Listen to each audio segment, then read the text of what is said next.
వాళ్ళలో ఉంది, మీలో ఉంది, నాలో ఉంది, ప్రతి వాళ్ళలో ఉంది.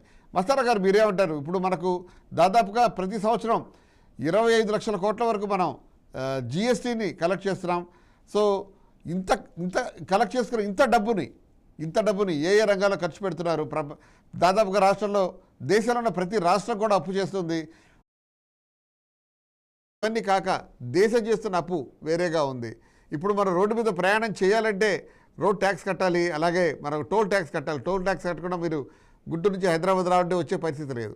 సో మీరు పెట్రోల్లో, డీజిల్లో కడుతున్న ట్యాక్సులు కాక, మీరు కారు కొంటున్నప్పుడు, వెహికల్ కొంటున్నప్పుడు కడుతున్న ట్యాక్స్ కాక, అది వాడినందుకు, పెట్రోల్ వాడినందుకు, కారు వాడినందుకు, రోడ్డును వాడినందుకు కూడా మీరు ట్యాక్స్ కట్టాల్సిన పరిస్థితి వస్తుంది. ఇప్పుడు రెండు ప్రధానమైన అంశాలు ఇక్కడ.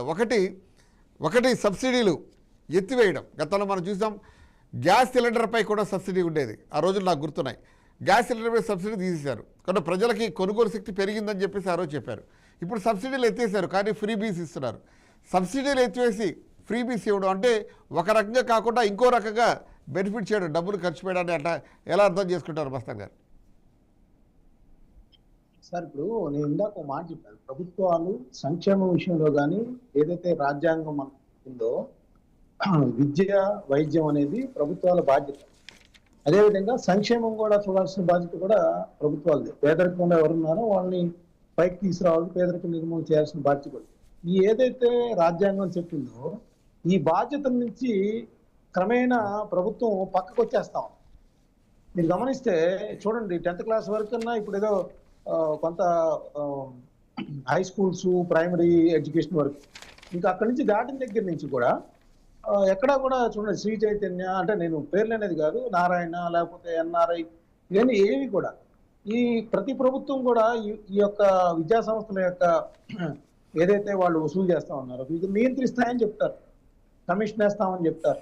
ఎక్కడ మనం అవి తగ్గిన పరిస్థితి, ఏటిగా ఏటి పెరుగుతూనే ఉంటాయి కానీ తగ్గే పరిస్థితి లేదు. ఇప్పుడు మీరు గ్యాస్ సిలిండర్ చెప్పారు, అసలు అప్పుడే ప్రజలందరూ అనుమానం పడ్డారు. ఏంటి గ్యాస్ సిలిండర్ సబ్సిడీని మీరు అకౌంట్లో వేస్తాము అని చెప్పినప్పుడే ప్రభుత్వ ఉద్దేశాలు అర్థమైపోయింది. అది కాంగ్రెస్ పార్టీ ఉండనివ్వండి, అదేవిధంగా బీజేపీ ఉండనివ్వండి. ఎందుకంటే వాళ్ళు అది ఎప్పుడైతే డిజిటలైజ్ చేశారో ఆ విధంగా తగ్గిపోయి అది 100 రూపాయలు 300 దగ్గర నుంచి ఎక్కడికి వచ్చేసింది? ఇప్పుడు 14 రూపాయలు ఇస్తున్నారు సబ్సిడీ, 10 రూపాయలకి వస్తుంది. ఆ అకౌంట్లో పడేది కూడా మనకు తెలియట్లా. సో ఆ విధమైన పరిస్థితి అయితే ఉంటుంది. మీరు అన్నట్లు ఒకే పన్ను విధానం దేశవ్యాప్తంగా తెచ్చారు. దానివల్ల ప్రజలకు కలిగిన ప్రయోజనం ఏంటి? ప్రభుత్వాలు ఇష్టారాజ్యంగా వాళ్ళు దుబారా చేస్తా ఉన్నారు, వాళ్ళు విదేశీ పర్యటన చేస్తా ఉన్నారు. రాజకీయ నాయకులు లేకపోతే పన్ను ఎగవేతదారులు ఎవరైతే ఉన్నారో, పారిశ్రామికవేత్తలు దాదాపు 10 లక్షల కోట్లు వ్యయం చేశారండి. దీనికి సమాధానం ఎవరు? పేద ప్రజలేమో త్యాగాలు చేయాలి, పన్ను ఎగవేతదారులేమో వాడి విమానంలో తిరిగి లండన్లో స్థిరపడతా ఉంటాడు, వాడిని ఇక్కడికి తీసుకొచ్చే సాహసంగానే ఎవరు చేసే పరిస్థితి లేదు. ఏ ప్రభుత్వం ఉన్నా ఏంటిది?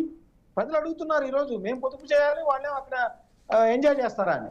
దీనికి సమాధానం చెప్పేవాళ్ళు ఎవరు? మీరు చెప్పారు ఇందా కాంగ్రెస్ పార్టీ. గతంలో కాంగ్రెస్ పార్టీ దేశవ్యాప్తంగా ఒక పిలుపు ఇచ్చిందంటే ప్రతి రాష్ట్రంలో, గ్రామాల్లో, మండలాల్లో, పట్టణాల్లో, లేకపోతే నియోజకవర్గ కేంద్రాల్లో అసలు మామూలుగా ఆ రోజు బయట ట్రాఫిక్ ఉండే పరిస్థితి కాదు. ఈ రోజు ఆ పిలుపు, ఆ ఉద్యమం, స్ఫూర్తి అదంతా కూడా ఫెయిల్ అయిపోయింది. కాంగ్రెస్ పార్టీ కూడా బలహీనపడిపోయిన నేపథ్యం కూడా చూడాలి. ఒక పక్కన కమ్యూనిస్టులు ఏమో కేరళలో ఒకదానిలో ఉంటే అక్కడి నుంచి కూడా పంపించేసాం మనం. సో పోరాట స్ఫూర్తి కానీ, ఉద్యమించే వాళ్ళు కానీ ఈ రోజు కరువయ్యారు. ప్రజల తరపున ప్రశ్నించే వాళ్ళు కరువయ్యారు. వాళ్ళు ఎదురు చూస్తా ఉన్నారు ఏదన్నా పార్టీ వచ్చి మమ్మల్ని ఉద్ధరిస్తుందా అని. ఎందుకంటే ఇప్పుడున్న పార్టీల మీద వాళ్ళకి భ్రమలు తొలగిపోయాయి. సో మరి వేచి చూడాలి మనం కూడా, ఎట్లాంటి పార్టీ వస్తుంది, ఇట్లాంటి అరాచకాలు, దౌర్జన్యాలు, లేదా నిత్యావసర వస్తువుల ధరల పెరుగుదలను అరికెట్టే నాదుడే లేడా అనేది చూస్తా ఉన్నారు వాళ్ళు. కానీ మీది అత్యాశ కావచ్చు,